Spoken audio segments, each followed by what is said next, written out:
अब देखिए हम ये वैल्यू कैलकुलेट कर चुके हैं, M1 V1 और V2 हमारी कैलकुलेट कर चुके हैं। तो this is the elastic continuity. अब इसके कुछ केसेस होते हैं जो पूछ लिए जाते हैं, और थोड़ा सा 10 मिनट में मैं डिस्कस करेंगे। उसके लिए हमें V1 V2 रिजल्ट की आवश्यकता है।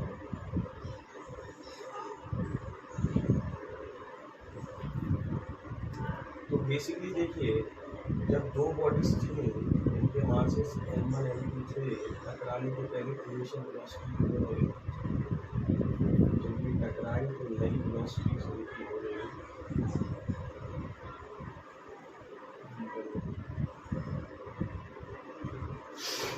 तो अल्टीमेटली अब इसमें जैसे V1 का रिजल्ट है हमारे पास और V2 का रिजल्ट है।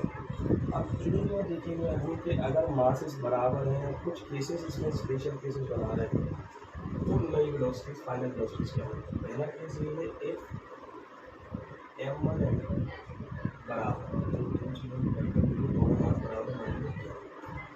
तो चलिए, हमने देखा था कि V1 V2 के result M1 M2 V1 V2 में आ रहे थे। ऐसे ही अगर V1 V2 अब निकालना है, जब दोनों मासेस बराबर है, इलास्टिक कोएफिशिएंट हो जाए तो क्या वैल्यू होगी।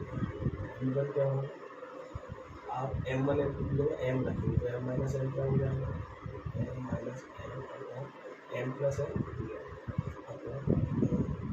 यहाँ पर रखेंगे M2 की जगह M प्लस M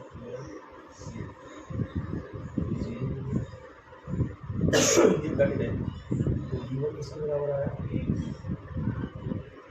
ऐसे ही नॉट V2 वाले रिजल्ट में रखेंगे तो फिर से ये 0 M माइनस M 0 हो जाएगा, ये 2M अपॉन 2M हो जाएगा, मतलब V2 किसके बराबर हो जाएगा। जब दो चीज़ें जिनके मासेस बराबर हैं और वो टकराती हैं, तो आप देखिए जो पहली वाली बॉडी है इसकी फाइनल वेलोसिटी जो है वो दूसरी वाली की जो इनिशियल वेलोसिटी थी उसके बराबर होगी, और जो दूसरी वाली बॉडी है उसकी जो फाइनल वेलोसिटी है वो पहली वाली की इनिशियल वेलोसिटी थी उसके बराबर होगी। जैसे मान लीजिए दो बॉडीज चल रही हैं, दोनों के मासेस बराबर हैं, इसकी वेलोसिटी है 10 और इसकी वेलोसिटी है 3। टकराने के बाद क्या होगा, टकराने के बाद इनकी वेलोसिटी इंटरचेंज हो जाएंगी। जो 10 पे चल रही थी अब ये 3 पे चलेगी, और जो 3 पे चल रही थी वो 10 से चलेगी। मीन्स वेलोसिटीज आर इंटरचेंज हो जाती है, मासेस बराबर।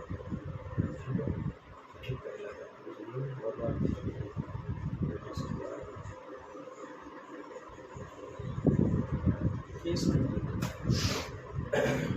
2 में ये कहते थे, देखिए ये बॉल इसमें टक्कर मार, तो जिसमें टक्कर हो रही है वो टारगेट होता है, जो टक्कर कर रहा है प्रोजेक्टाइल, ठीक है, प्रोजेक्टाइल भी कह देते हैं, इसके कारण टक्कर हो रही है ये, ठीक है।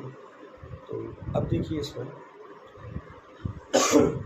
तो इसमें केस पहले कह रहे हैं कि जो टारगेट है वो रुका हुआ है, target body is at rest, target body is at rest मतलब V2 कितना हो गया, टारगेट बॉडी रेस्ट। अब इसके अंदर कंडीशन के अंदर कंडीशन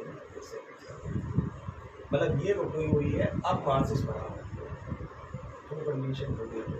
सेकंड का ए क्या है कि U2 तो हमेशा नहीं रहना है सेकंड केस में, M1 M2 M2। तो ये जो रिजल्ट आया इनका पहले तो इसमें U2 0 कर, तो ये वाला पार्ट 0 है इसमें, और इसमें U2 0 कर देते हैं, U2 तो 0 रहने हैं। तो अब बताइए V1 क्या आ जाएगा, M माइनस M करेंगे तो 0 हो गया, तो V1 0 हो गया, और V2 क्या आएगा, V2 क्या ये 2M अपॉन 2M U1। ये भी देखो वेलोसिटी इंटरचेंज हो रही है, आप अगर समझ पाए, मासेस बराबर है तो वेलोसिटी इंटरचेंज हो रही है। ये 10 से चल रही थी, ये रुकी हुई थी, ये 10 से चल रही थी, ये रुकी थी। टक्कर के बाद क्या होगा, अगर मासेस बराबर, जो रुकी थी वो 10 से चलने लगेगी, और जो चल रही थी 10 से वो रुक जाएगी। जो चल रही थी M1 उसकी फाइनल वेलोसिटी V1 0 है, और जो M2 रुकी थी उसकी इनिशियल U2 थी और फाइनल V2 है, V2 किसके बराबर है, पहली वाली को। लेकिन इसमें दो केसेस और बनते हैं सेकंड का भी। ऐसा जरूरी थोड़ी ना है कि मासेस हमेशा बराबर हो, ज़्यादा हो, मतलब बराबर हो।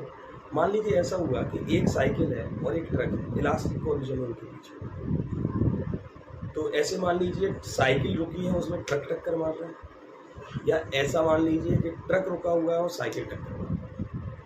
मतलब साइकिल मास m1 हो गया अभी पहला केस में, और ट्रक मास m2 हो गया। ट्रक रुका है, साइकिल टक्कर मार रहा है, मतलब m1 जो मास है वो बहुत छोटा है m2 से, ट्रक रुका है m2 ट्रक मार।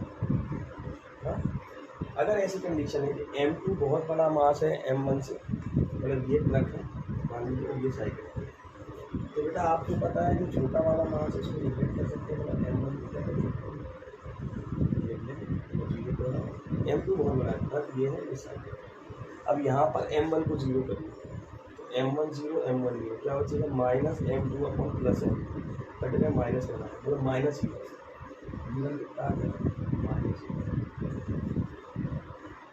v2 कितना आएगा, m1 को 0 करना।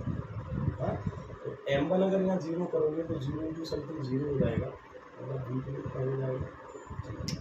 आप प्रैक्टिकलिटी में भी सोचो यही होता है, प्रैक्टिकलिटी में भी यही होता है, ठीक है। बेसिकली अगर आप ट्रक में एक साइकिल जाके लगेगी तो क्या होगा, ट्रक तो जैसा था वैसे ही रहेगा, ट्रक तो रुका था रुका रहेगा, u2 0 था u2 भी 0 हो जाएगा, और साइकिल क्या होगी, टक्कर खाने के बाद वापस आ जाएगी, जिस वेलोसिटी से चल रही थी उसी से वापस आएगी। तो देखो साइकिल की u1 इनिशियल वेलोसिटी थी, u1 फाइनल है, तो जो v1 है वो u1 के बराबर है, उस माइनस टाइम माइनस रहेगा, ठीक है।